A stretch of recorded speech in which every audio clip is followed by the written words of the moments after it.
First of all, thank you, Lev, and thanks to the CCA for inviting us to this series about our invisible friends. As you know, we are Plan Común, so I'm Kim Courrèges and he's Felipe De Ferrari. And Plan Común was born in Santiago de Chile about 8 years ago, in 2012.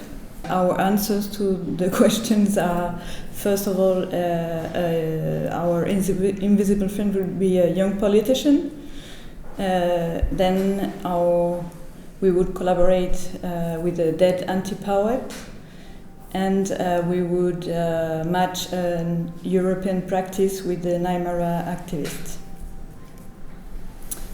So in Chile, between 2012 and 2016,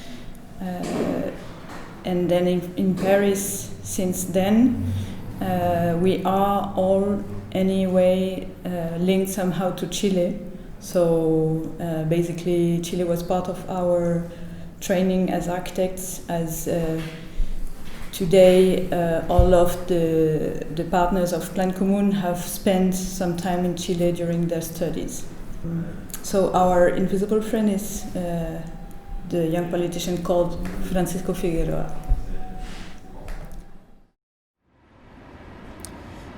Creo que tenemos que entender que cuando hablamos de neoliberalismo hablamos de una fase del capitalismo caracterizada por un avance sin contrapesos en la sociedad hacia esferas que solían estar fuera de la economía, fuera del mercado. Principalmente aquellas relativas a la reproducción de la vida, las pensiones, la salud, la educación, aquellas cosas que parecían tener que estar garantizadas, incluso en una fase del capitalismo, si se quiere, el capitalismo de bienestar en el norte o en el capitalismo en la época más desarrollista en América Latina. El neoliberalismo es un capitalismo que rompe esos diques y avanza sobre la totalidad de la vida social y de la vida íntima. Y en Chile en particular es el país donde esto se empieza a aplicar de manera más temprana, bajo el autoritarismo primero, pero después se profundiza con los gobiernos civiles, los gobiernos de la democracia pactada. Y digamos, lo temprano de esa aplicación implica que en Chile estamos viendo las consecuencias de un neoliberalismo o de un capitalismo avanzado ya bastante madura, las consecuencias de ese neoliberalismo. Mientras que en otros países se lucha todavía contra su incorporación. Y en Chile eso se hace, creo, no como es usualmente pensado con menos Estado, sino que transformando la acción del Estado. En Chile durante los últimos 30 años se ha expandido el gasto social, por ejemplo, hay más presencia de subsidios del Estado, de programas estatales que lo que hubo durante la dictadura, pero bajo la modalidad de un Estado que viene a subsidiar precisamente la expansión del mercado hacia nuevas esferas de la vida, es decir, más gasto social para subsidiar el crecimiento del sector privado en la educación, en la salud, etc. We would like to go a bit back on the context, and so Chile is one of the colonized countries of America, and this is like an allegory of the supposed creation of Santiago by the Spaniards. Then during the 20th century, Chile has known very radical changes. One of them, the first, would be the election of Salvador Allende in 1970, where in parallel to the state government, there were a lot of local spontaneous actions to create community and to empower the people. And then this was cancelled 3 years later in 1973 by the coup d'etat orchestrated partly by the United States, and that put Pinochet at power, and that allowed to implement very radical neoliberal policies that were prepared in the University of Chicago with Milton Friedman and Friedrich von Hayek's ideas, because there was an agreement since the 50s between the Catholic University in Santiago and Chicago University to basically train economists to a very radical capitalist thought thinking and to implement it then in Latin America. And so the military dictatorship was a perfect stage for this to happen, because it combined radical privatization and the restriction of freedom. So it was easier to implement these so radical policies, leading to a concentration of wealth and an increasing role of the private sector. It was basically like a neo-feudalism based on money, with the deregulation and restriction on trade unions, basically like a social shutdown. It resulted in a richer and more divided society. And then until 1988, where a referendum was organized, and the Chilean people said no to Pinochet. It's interesting, actually, this where in this image you see the no, let's say, like a kind of negation as a kind of transformative approach to social transformations, let's say. So it's very interesting. People was gathering together just to say no, just to say I would prefer not to, just to find a kind of a different path, let's say, after these 17 years of dictatorship. And then after this referendum, it was a rather smooth transition, which has not really ended yet, between dictatorship and democracy. And actually, Chile is considered as the Jaguar of Latin America, a very successful and wealthy country, while it's one of the most unequal in Latin America. There is also a kind of marriage between, back in democracy, let's say, after the dictatorship, there is a marriage between capital and politics, very severe in Chile also. And this is a kind of very famous event when actually one important businessman in Chile invited the current president at that time, Ricardo Lagos, to actually join his company afterwards. So this pretty clearly sums up the apparent success of Chile and the unequal situation.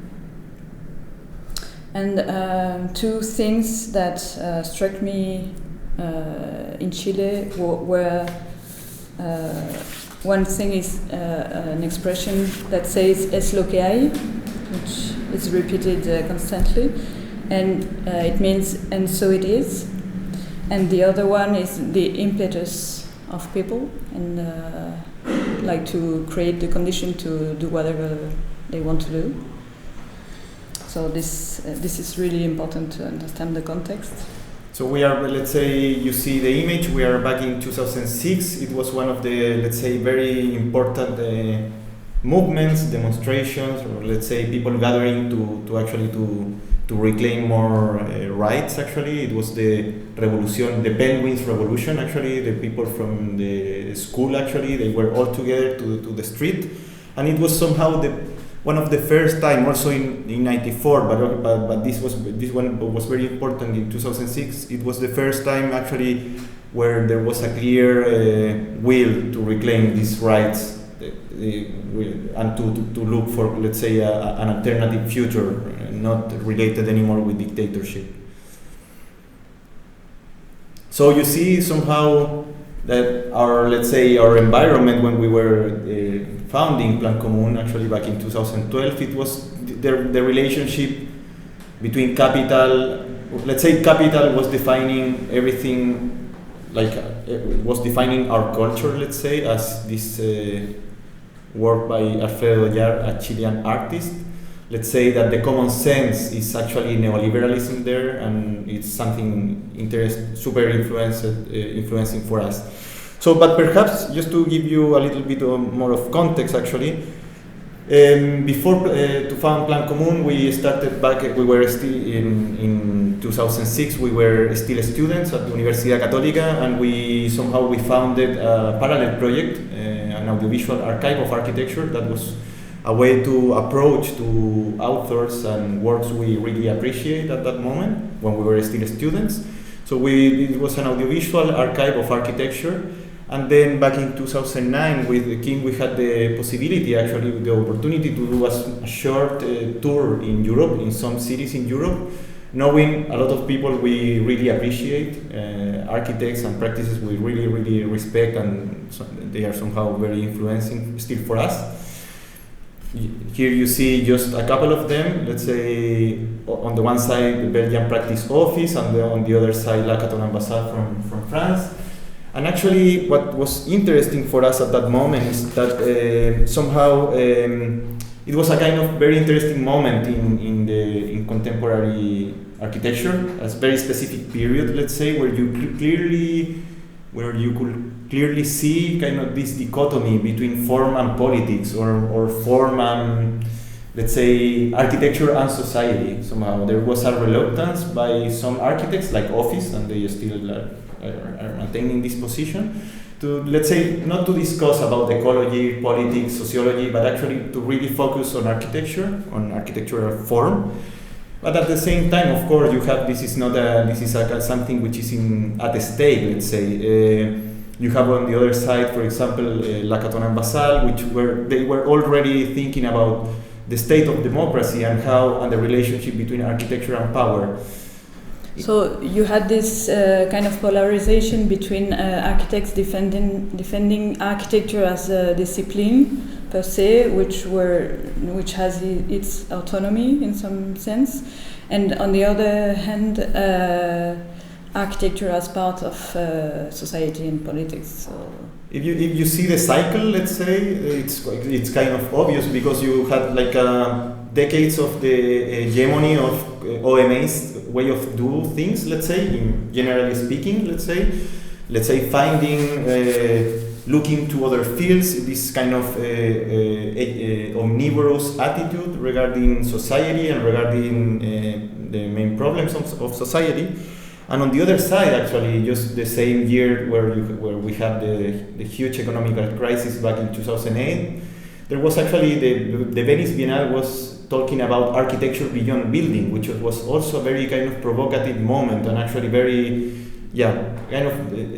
special moment, we would say. So we were still just finishing our studies, both Kim and I, both in Chile and France, and then we had the chance to meet Pier Vittorio Aureli and their work. Actually, we knew about the work by Pier Vittorio by this book, the project of autonomy, and then let's say that we were very interested in this idea of actually, let's say, to have that.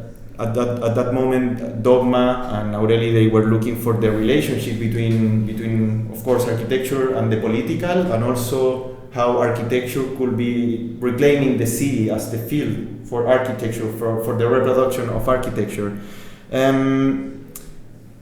So let's briefly about the project of autonomy. This book introduced the work, let's say, by the autonomous movement in Italy during the 60s and the 70s. Let's say people like Raniero Pansieri or Mario Tronti, actually, the operaist movement, the operaismo. Let's say it was, in brief, it was a kind of post-Marxist way of political theory, and then somehow Aureli was actually relating this relating this movement with the work by architect practices such as Archisum and Aldo Rossi. And then again, we have this, let's say, just to summarize this question, actually, Aureli, in the first interview we did back in 2010, actually, he was actually, again, reclaiming this relationship between, on the one side, form, and on the other side, the political, let's say. And he was actually very clear in the way at that moment architects were reacting to that. On the one side, to be, or you were like activist, or you were completely out of this question.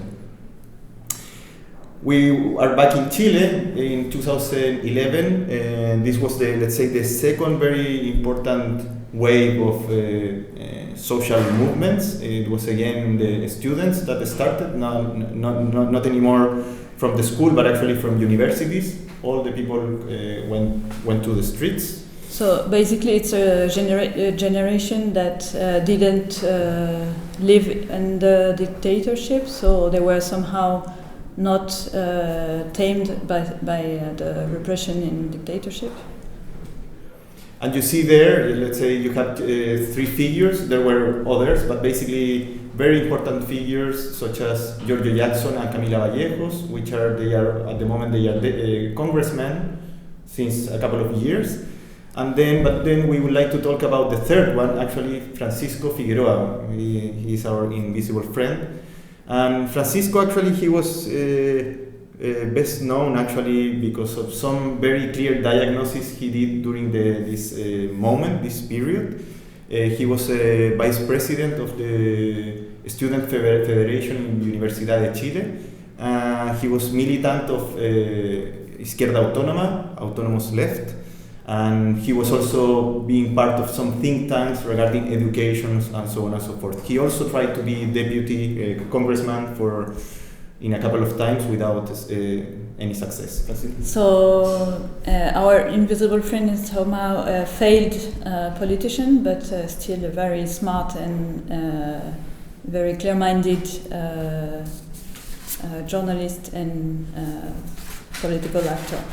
And then, so what you are seeing is the cover of actually some chronicles of the student revolt by Figueroa. He wrote this as a thesis back in 2012, and again, it was a very nice storytelling about all the process and actually what they were looking at that moment. And then this is actually, let's say, it's about myths, about the elite, of course, and how the elitist politics can transform something beautiful in something stupid or something into an imbecility, let's say. It's about also to find a space for kind of looking for an alternative future, I would say. So it's the cultural battle between two thinking. Yeah, and actually this is quite crucial what Kim's saying, because actually what was at stake and what is at stake today is culture. It's not anymore about just an economical system, but the way the lives of Chilean people is defined. So we collaborate. We had the opportunity to collaborate in his campaigns, doing some videos with him, following him and in every activity he was doing in the campaign. What else? Well, just to give you a little bit more of context, actually, Francisco, as I was saying, he was part of the Izquierda Autónoma, Autonomous Left, and actually this was the relationship with the project of autonomy with Aureli's, let's say, research in Chile, because we didn't know anything about the autonomous left in Chile before to read the project of autonomy. Actually, we went directly to find, let's say, to meet these people after we read about this thinking, this political theory. You see there Francisco and Carlos Ruiz. Carlos Ruiz is a sociologist. He was director of the sociology department of the Department of Sociology in Universidad de Chile between 2014 and 2018, and he was also founder of a foundation called Nodo 21. They are looking for creating the field for a different politics, especially regarding, I would say, regarding education and culture. So we were at that time between 2011 and 2012, just before Plan Común was founded. We were actually living for 1 year in Sao Paulo, and we discovered the Paulista School, which were a group of architects from João Vilanova Artigas to Paulo Mendes da Rocha, who were politically active and very prolific architects, and so also succeeding in the match between form and politics.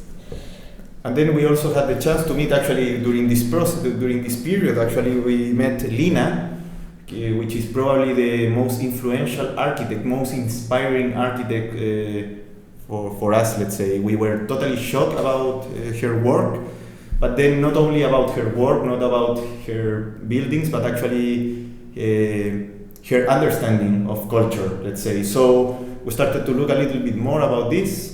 So you see Lina, and then at one moment you start to see that there is a strong relationship between her thoughts, political thoughts, and her work as architect, let's say.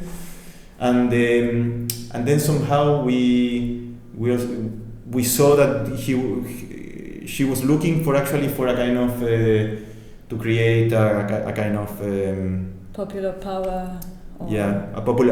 Popular culture. So she went to the north of Brazil, to the Nordeste, and she really started to develop a kind of cultural project, where architecture was kind of fundamental part, but actually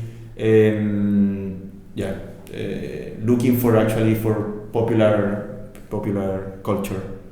And so she was like also working with the mix of what some could call high and low culture in a very integrative and totally coherent way.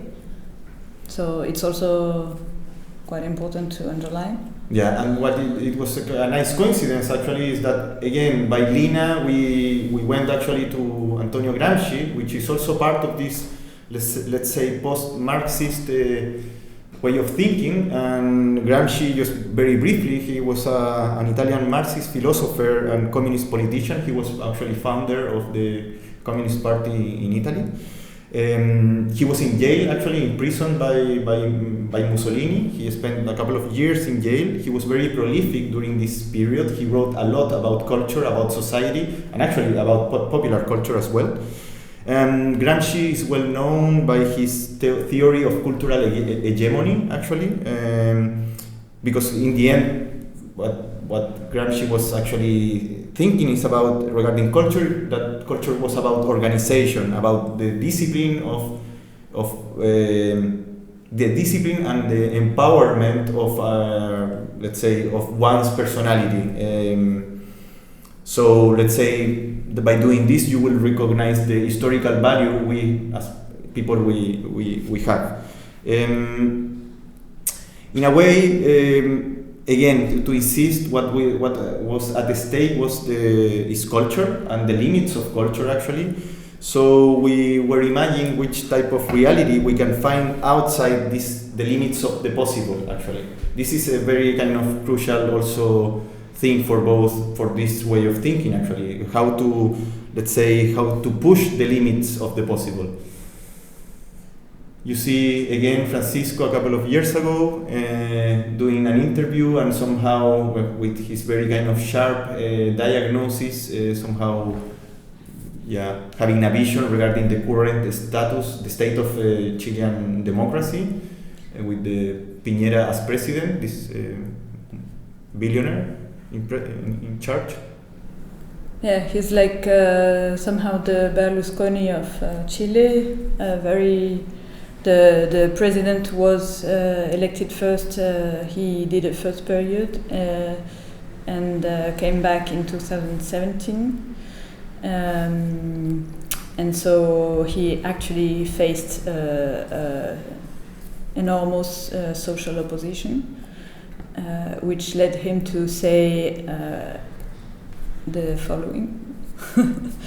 That he said after 1 week, just 1 week after saying that Chile was an oasis in Latin America because it was so successful and wealthy and quiet and stable,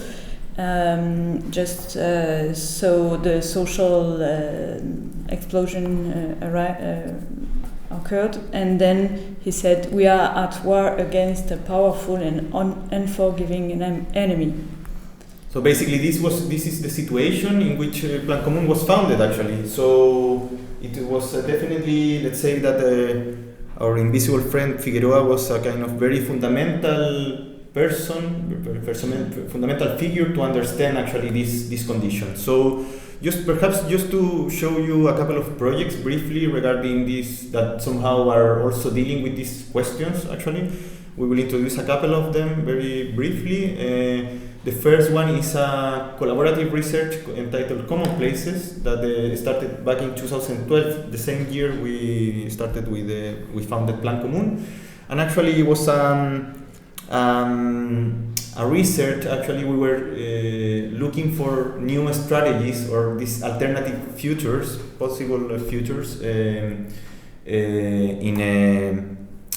from within architecture, let's say. So some of them, there is a series of cases, strategies, prototypes we started to do within the office, and then we opened the field, we opened the research to other people, to other colleagues abroad, let's say, in different parts of the world. And then let's say the exercise was quite direct. We were looking for these prototypes, and we asked them to think in a strategy, in a potential strategy. We were discussing. They were writing a text with this strategy, and then in the last part we were doing these drawings. Let's say, introducing the main ideas. Most of them are, let's say, there is an important part which is kind of very concrete projects, potential projects, and on the other side you have very utopian ones. And so the aim of this collection of strategies is to bring back in some way collective views and collective actions into the neoliberal city who basically shut down all this collective life in favor of just ubiquitous speculation and private interests. So the idea was to explore the reclaiming of these spaces in different situations in the context which is like a generic neoliberal city. What is also is very important is that we managed to do this with colleagues, let's say, with friends, and we define a kind of common ground to develop a series of ideas, working somehow all together in a kind of very open way, trying to look, let's say, for collective joy, for these alternative futures or realities, let's say, not to be only, let's say, dramatic or pessimistic, but actually using the project or using architecture as a kind of direct tool to imagine other possibilities. This research had been exhibited in a couple of places, for example in the Swiss Architecture Museum in 2017 and in a couple of other institutions or events. And then we are still trying to publish the book with showing all the series. This is still an ongoing project. And we also take part in academic activities. And we have been doing several workshops, for instance. We've been teaching in Chile, but since in the last 2 years we've been doing a workshop, a 1 week workshop at the Paris Est School of Architecture, which gather all the students of the school. And so we didn't work with all of them, but we had a group of 25 students from different years. and the idea was to work in the school on the building of the school, and following a bit the idea of Txumi, the architect of the school. To somehow engage with this idea by Txumi about the building as a kind of generator of events, and as, let's say, as a device for accelerate this type of social transformations. So our topic was called propaganda, and what we proposed was to work that the group of 25 students should work on a political message to revendication that they would want to transmit, and also to use this message to transform the space of the school. So the idea, we had very important references, like the hierarchy in Algeria, and it was coincidentally a few days after the workshop took place, a few weeks after a student movement, especially from architecture students in Santiago. So it was also interesting coincidence for us. So we proposed them to discuss the message, to then and to work with fabric to produce a monumental object that would transform somehow the perception or the space of the school. Somehow to actually to look to their own situation as students of architecture. So these were the type of interventions we were imagining, actually cases we were appropriating from the student movement in Chile or other demonstrations and revolts all over the world. And so they finally chose to transform the facade of the school with this monumental message, taking the national devise of France, which is liberté, égalité, fraternité, and changing it to liberté, égalité, précarité.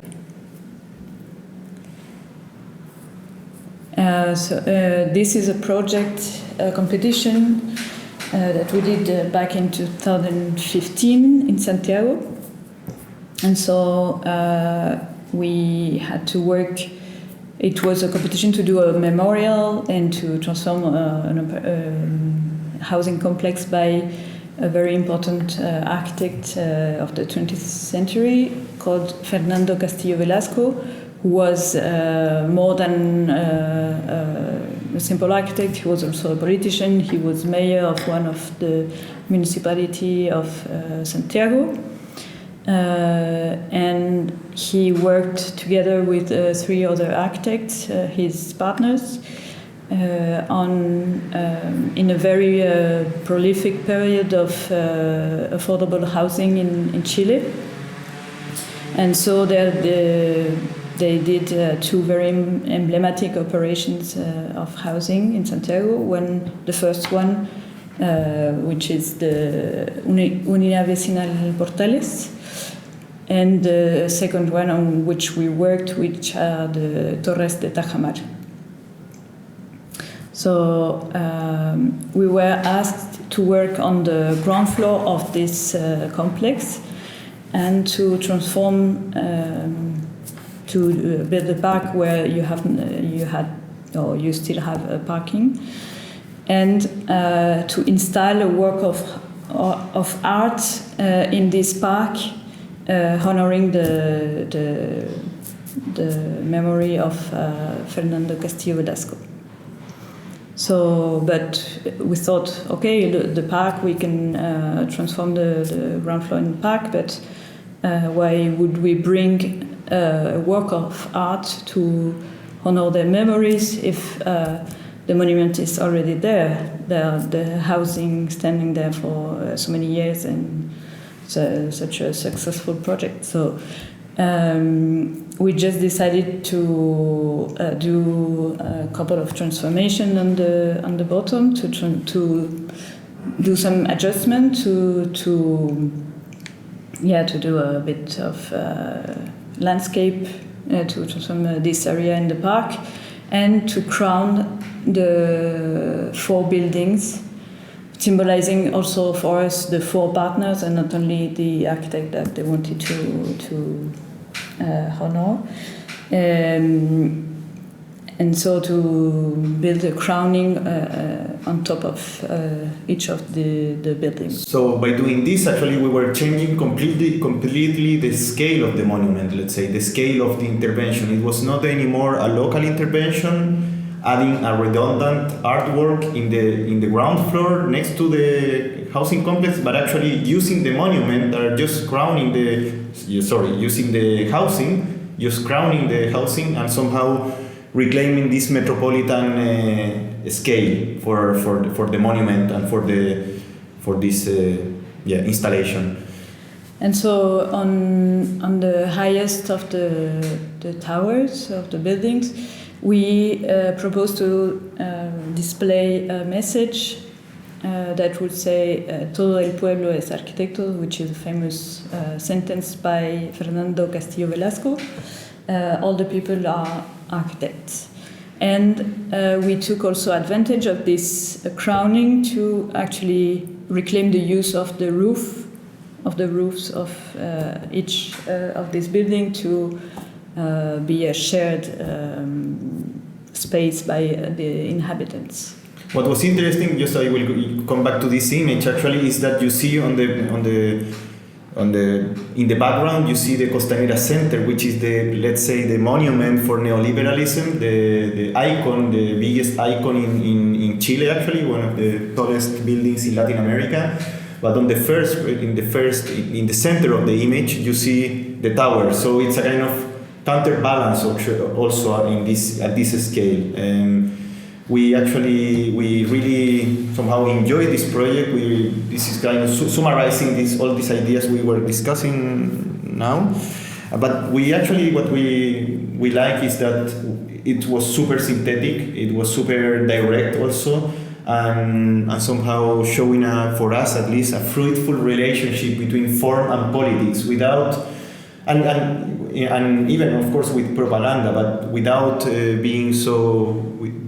being naive or without being too rhetorical. Actually, it was just to appropriate what was there. Actually, to do almost nothing in regarding the brief. Actually, yeah, it's also a very direct example of the critical reading of the brief that we try to apply in all our work. And also the economy of means that we try also to consider, and also in terms of concepts of idea. But enough about politics for a while. Actually, let's talk about our second answer. This dead anti-poet, Nicanor Parra. We choose Nicanor Parra, this anti-poet, because we believe he can help us actually to take out the political straitjacket actually about left kind of understanding of the world, leftist understanding of the world. So let's start with Nicanor. Nicanor Parra was a Chilean poet and physicist. He is considered one of the most influential poets in Spanish language in the last century, in the 20th century. He was awarded the Cervantes Award at age 97 and died 2 years ago at age 103. He was actually also the oldest of 9 siblings, a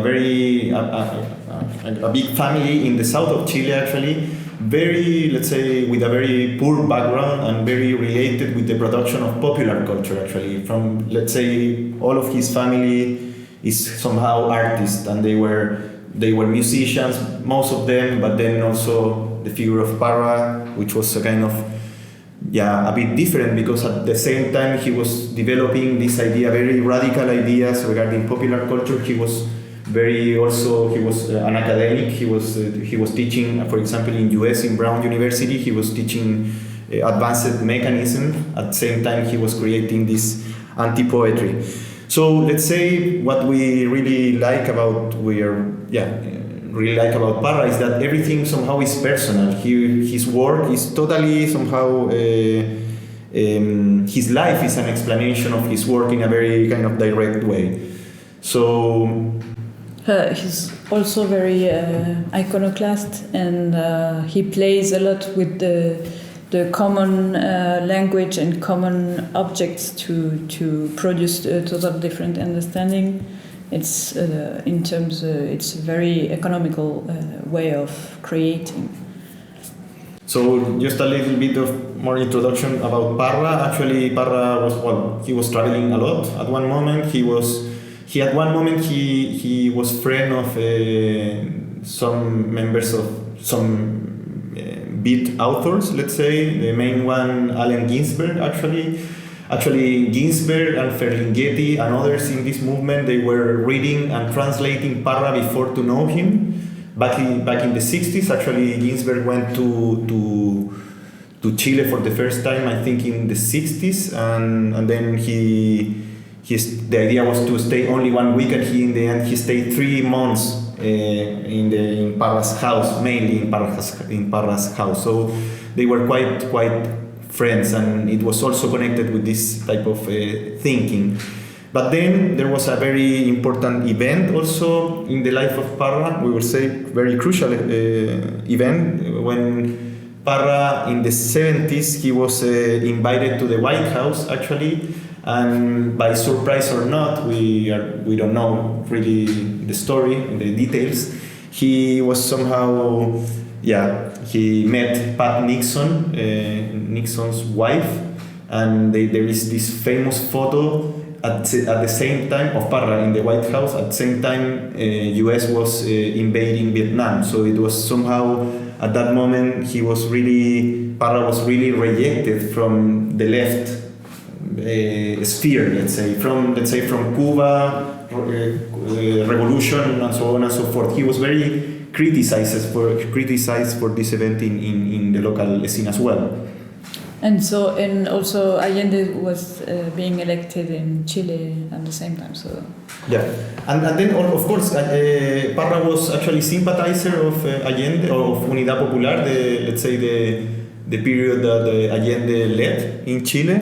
But he was at that moment also, he started to be more open to deal with contradiction actually, and to, let's say, to live in contradiction without conflicts. And this idea is also coming from the British poet John Keats actually, and we find super liberating this attitude, because he was somehow, he was kind of ambiguous and somehow not recognizing that either left or right, they were like somehow obsolete models, and we will need to look for a new one, a different one.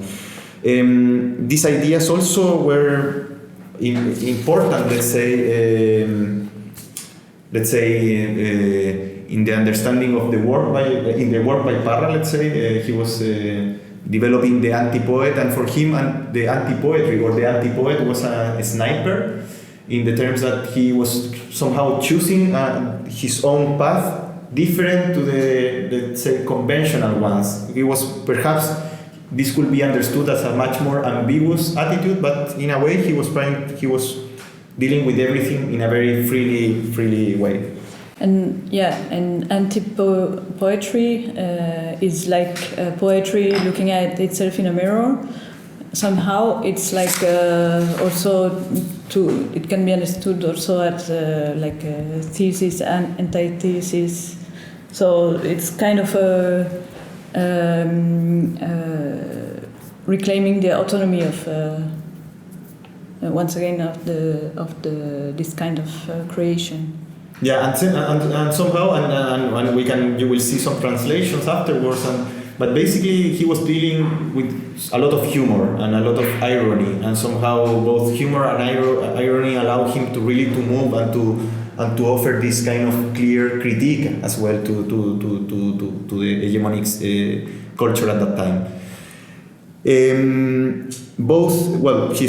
we said, he strongly believed in popular culture and somehow their anti-poems and artifacts. You are seeing now the artifacts by Parra are good evidence on this. Actually, for Parra, the artifact is a self-sufficient linguistic configuration, a smiling, mocking, happy scream of total and complete hopelessness.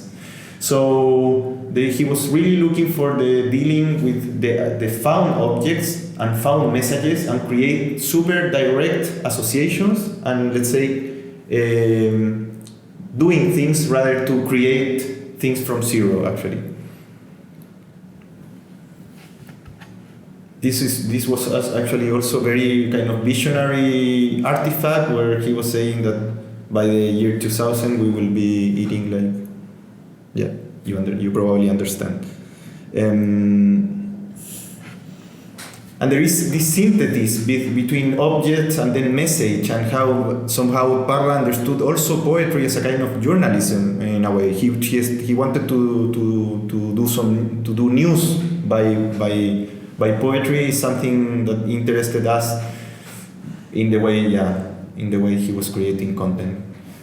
So, but then just before to introduce to show you a video of him, actually during a very important part of his own production, he was very focused in ecology as an alternative way of alternative future, let's say, dismantling or surpassing ideological discussions and putting another paradigm in the table. So let's see.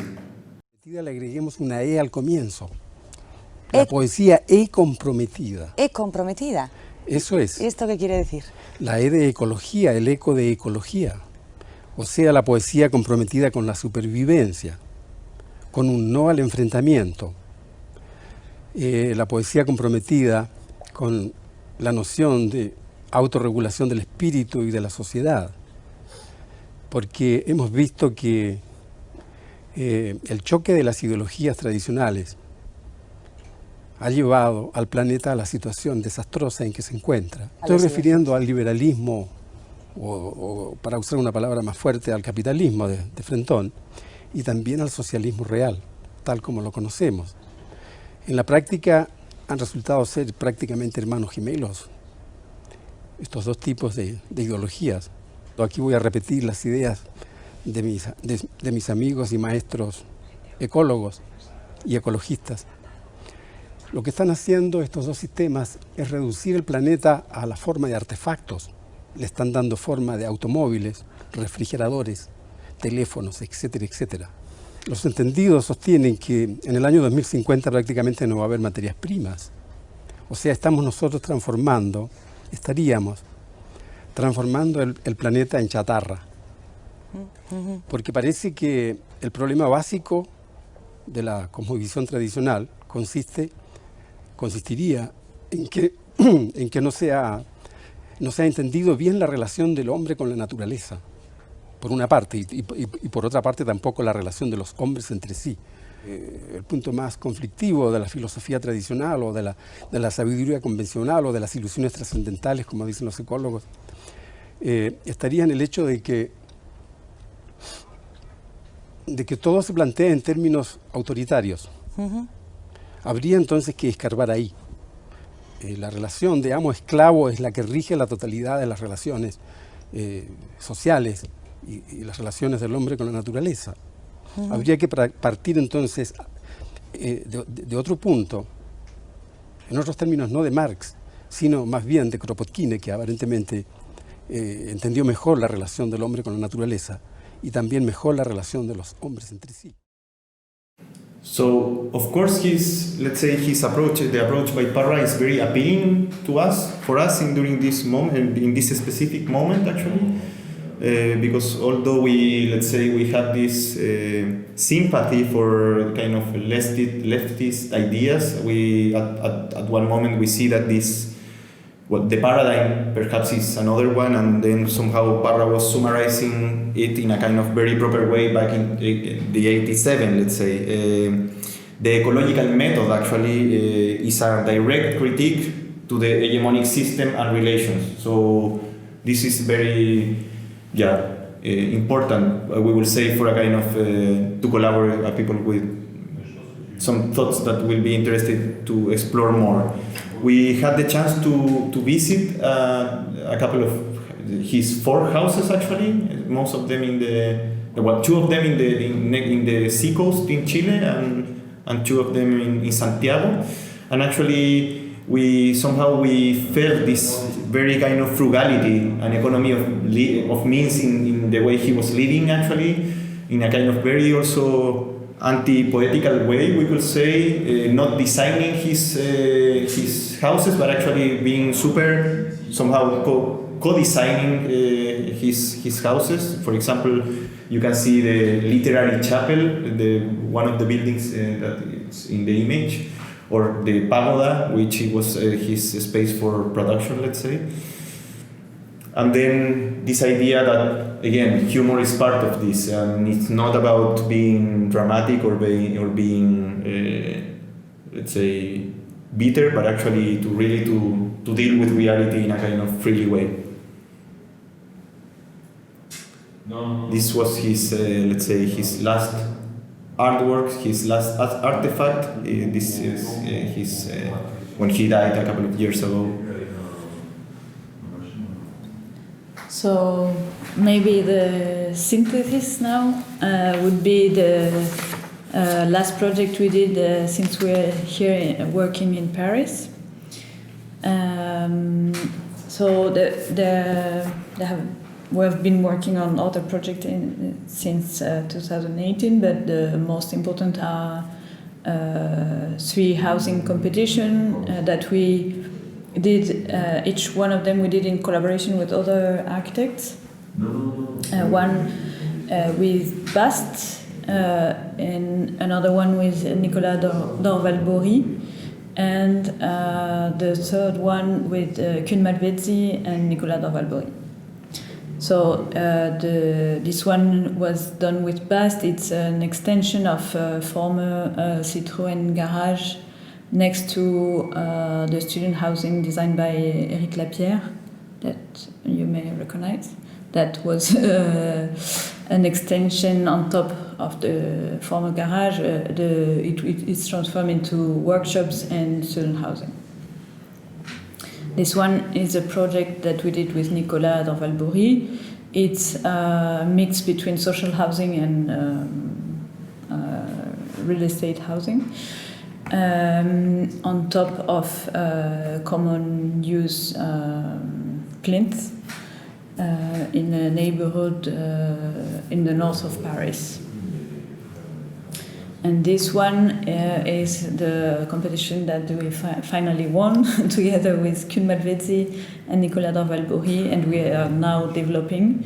It's a social housing complex for RIVP, Régie Immobilière de la Ville de Paris, and it's a bit less than 200 housing and in a big eco neighborhood. We have been very focusing on the question of housing in the last period, let's say. And funny thing actually is that this project, this competition was the first one we won after 7 years working together as Plan Común. Actually, we tried like many competitions, like 20 or 25, something like that. Most of them in Chile, but actually abroad as well. We had a bit of success, but this was the first one we won, and somehow we want to actually, and we are still doing, let's say, most of our, let's say, efforts at the moment are in developing other housing projects. So this is, let's say, the introduction for the last answer. So basically, we want to introduce briefly, we want to, let's say, to try to close the circle a little bit, not to improvise so much in the selection. We choose Dogma as the contemporary architect for this answer, and because of you somehow you saw this introduction by the thoughts by Pier Vittorio, but actually we have been close to dogma since a couple of years, both Pier Vittorio and Martino, and we know in detail all of their efforts to actually to do alternative housing, affordable housing of good quality and well done, let's say, in a kind of with a very sharp, wise diagnosis regarding political conditions, but also not only political, even technical conditions. So we thought it was somehow a good idea to bring dogma into the table, especially when they didn't have opportunities to build yet. It seems that they will build some projects at the moment, but anyway, this is an ongoing process. After many years working together, they did just a couple of small interventions. So, and it's a practice that basically engage with the question of housing in a very contemporary way. So we thought it was interesting to propose him to work with friends. Yeah, we will say that afterwards, just to of course you probably all know dogma actually, but then just a couple of images. This is somehow recent projects they were developing in, for example, this one in Russia. Or for example, this one in Mexico, Territorio de Gigantes, 2 social housing blocks actually developed with a series of other architects, an initiative led by Tatiana Bilbao, and then with other architects such as Moss, Mayo, Dogma, and I think the Lecamp architects. I'm not sure the last one, but actually, let's say that these projects actually we are quite interested because we see that there is, let's say, not for the first time, but there is a kind of attempt, or there is a more realistic framework for their projects, because they were all the time doing research or all the time doing open competitions, and unfortunately the open competition system is quite hard to develop this kind of radical ideas. So it seems that for the development of these more thoughtful projects, you need a kind of a proper framework. So as the one they have in Mexico, this project is in ongoing development, let's say. We would like him to meet Doris Gonzalez, who is an Aymara activist working on the question of the right to the city and housing in Santiago. So Aymara is one of the indigenous population in indigenous inhabitants of Chile, from the north of Chile. En la Plaza de la Dignidad, recuperando este espacio, defendiéndolo, disputando con la institucionalidad desde la calle, porque la calle es la que manda, la calle es la que está diciendo hoy día lo que tienen que hacer la élite política y el mundo político. Tienen que escuchar a la gente, agendas sociales en el corto plazo, soluciones reales y no subsidios, que no se siga subsidiando a las grandes empresarias de este país, reparación y justicia en derechos humanos. Solo de esa manera podremos seguir avanzando hacia una verdadera asamblea constituyente. Aquí estamos, en la calle, somos el pueblo organizado, somos la organización popular que no se detiene ni por miedo ni por nada. Vamos a seguir adelante con todas las fuerzas de la historia. Arriba las que luchan. And so Ucamau, the organization she's like the spokeswoman of this organization, and Ucamau actually means "and so it is" in Aymara language, and it's an organization fighting for the right to housing and recognizing and reclaiming like the neighborhood as a really essential social unit. And fighting for the right to the city as a basic need, and for the human fundamental right to a good life. Let's say that also something important is that Doris is very young. She was born in 81 actually, and Francisco Figueroa, I think he was born in 85 or 86, something like that. So let's say it's people from our generation, let's say.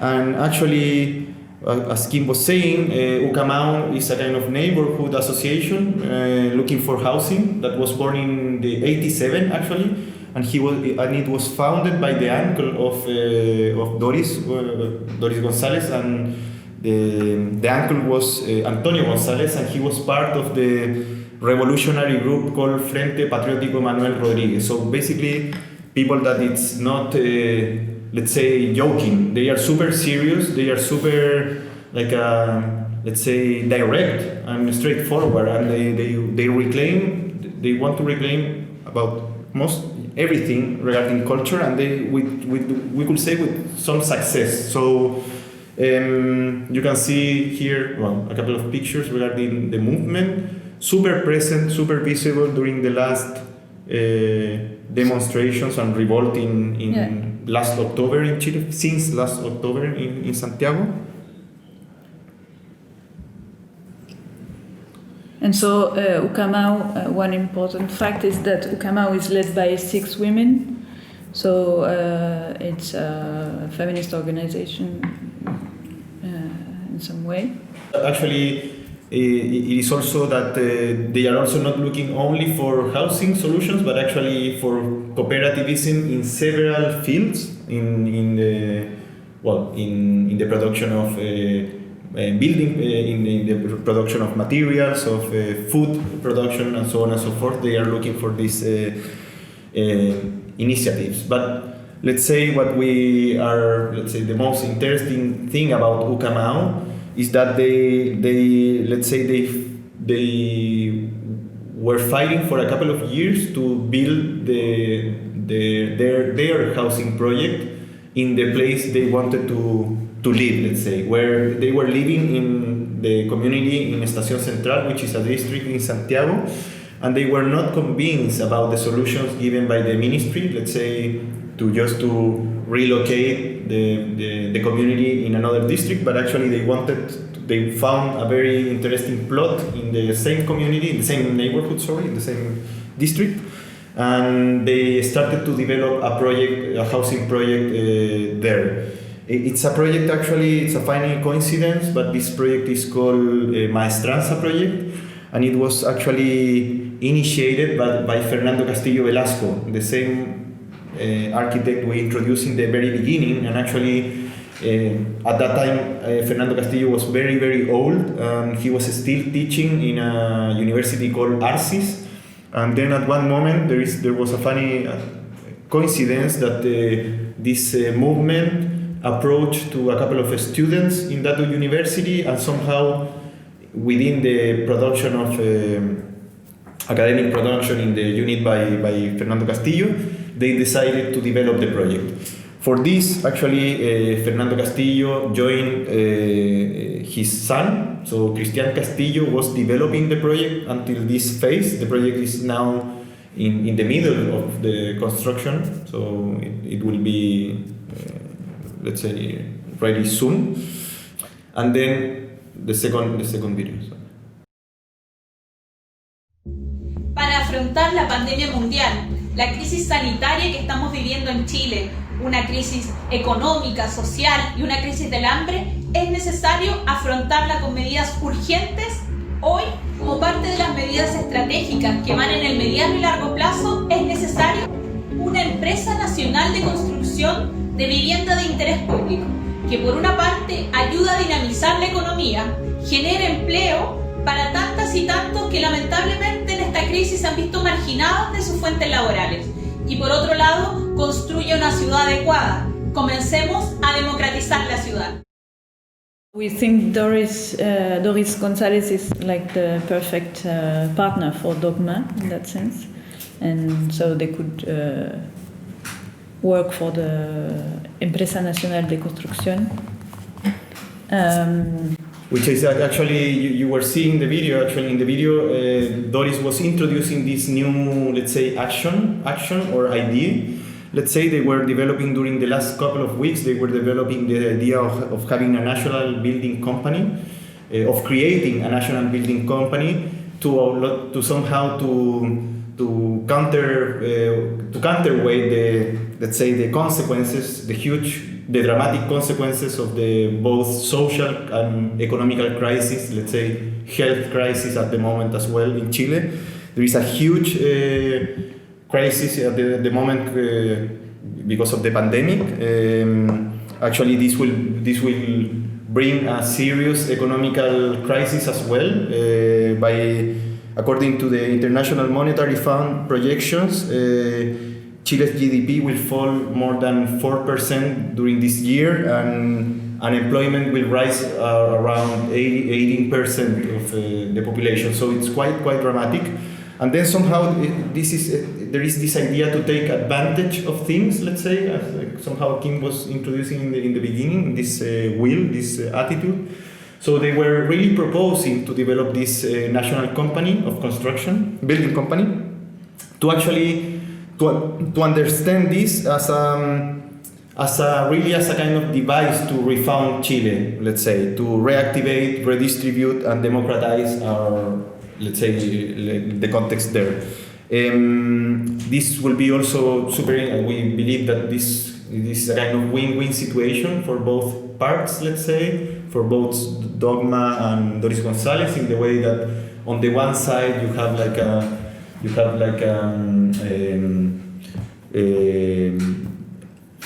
architects that somehow are looking for new projects affordable in affordable housing, and on the other side you have this national building company that will really look for a kind of representation and developing of these projects. And so, as you probably know, there has been a very strong, would like to finish on this, there has been a really strong social explosion in Chile and social movement since October 2019, and which has really started to fight or followed on the fight, on the cultural fight. And for instance, the main square where the demonstration took place is called Plaza Italia Square, and it was they changed the name to Dignity Square, and they managed to change it actually on Google for a couple of days or hours, I don't know, but it was they managed to change it for some time, and so it's really reclaiming a super direct way and direct action to reclaim culturally the city. Let's say dismantling the previous idea and actually just superimposing a new one, in this sense, this concept, and actually it's already part of the new, let's say, normality or reality there. And so we also have been seeing a lot this kind of events of where the statues are being tear down for also in this cultural fight. And so this is there have been along Chile a lot of tearing down of the statue of Pedro de Valdivia, which is like the chief conqueror of Chile, of the Spanish conquistadores. And this is a very strong, meaningful image of Pedro de Valdivia on the floor and covered with a flag of the indigenous people of America. And this is in the south of Chile, Mapuche, with the Mapuche flag, fighting the conquistador on the floor. And there has been a lot of interventions on these very strong symbols, more or less violent as well. And so this the flag that you see on top of this Andrés Bello statue, it's another super important military commander in Chile. Balmaceda, yes. Yeah. Balmaceda. Yeah, Balmaceda. And there are people on top of the statue holding the Mapuche flag, which is another indigenous people from Chile. And what is interesting about this image, I will say, is that somehow you see this kind of very physical superimposition of one model in just above another one. So we are just curious about how architecture can contribute in this regard, in this production of culture, let's say.